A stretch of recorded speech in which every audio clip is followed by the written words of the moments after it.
तुम्हें बस ये बताना चाहता हूँ, तुम्हें बस ये बताना चाहता हूँ। मैं लोकेंद्र गुर्जर आप सभी से ये बात करना चाहता हूँ कि जब टीएसपी का यहाँ निर्माण हुआ है, टीएसपी का अर्थात यहाँ पे पिछड़े लोग रहते हैं, यहाँ की आर्थिक स्थिति अच्छी नहीं थी, उस हिसाब से इसको टीएसपी क्षेत्र घोषित किया गया था।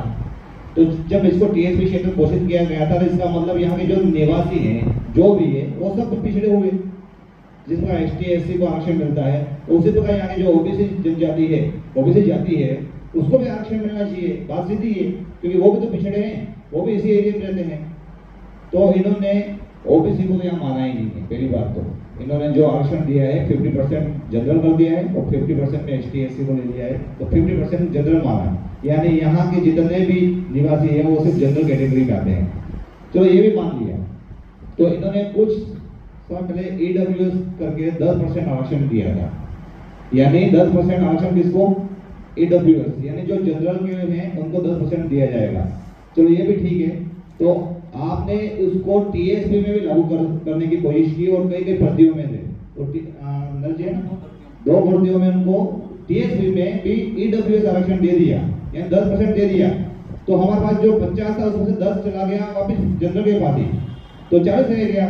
यानी ओबीसी पे कितना आघात हो रहा है, कितना घोटाला कर रही है। आप देखिए, एक और आप बोलते हो ओबीसी है ही नहीं, और एक और आप 10% ईडब्ल्यूएस को दे रहे हो, तो वहां हम कह रहे हैं तुम जनरल में हो, 50% हमको जनरल में मान रहे हो, तो उस 10% में भी हमको लो।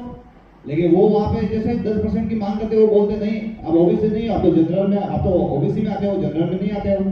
तो यानी दोनों ओर से हम फंसे हुए हैं, इधर कुआं इधर खाई है। तो ओबीसी को बहुत ही नुकसान हो रहा है टीएसपी एरिया में। तो मैं आप सभी मीडिया कर्मी से निवेदन करना चाहता हूँ, देखो एक उक्ति है, जहाँ पहुंचे रवि वहां पहुंचे कवि, ये पूरा नहीं हो गई है। अब जहाँ पहुंचे रवि वहां पहुंचे मीडिया कर्मी, यानी आप लोगों में इतनी ताकत है सर, हम तो पहुंच नहीं पाते।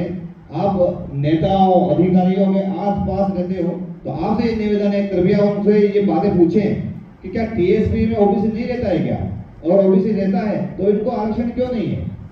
ये भी तो इसी क्षेत्र में रहते हैं। आपने जनरल को भी दे चुके हो, एसटी एससी को दे चुके हो, तो फिर ओबीसी को क्यों पिछाड़ रहे हो। तो आप सभी से यही निवेदन है, कृपया थोड़ा सा हमारा सहयोग दें, और आप दे रहे हैं इसलिए आप सभी का धन्यवाद, और इस मांग को जोर शोर से उठाएं। धन्यवाद।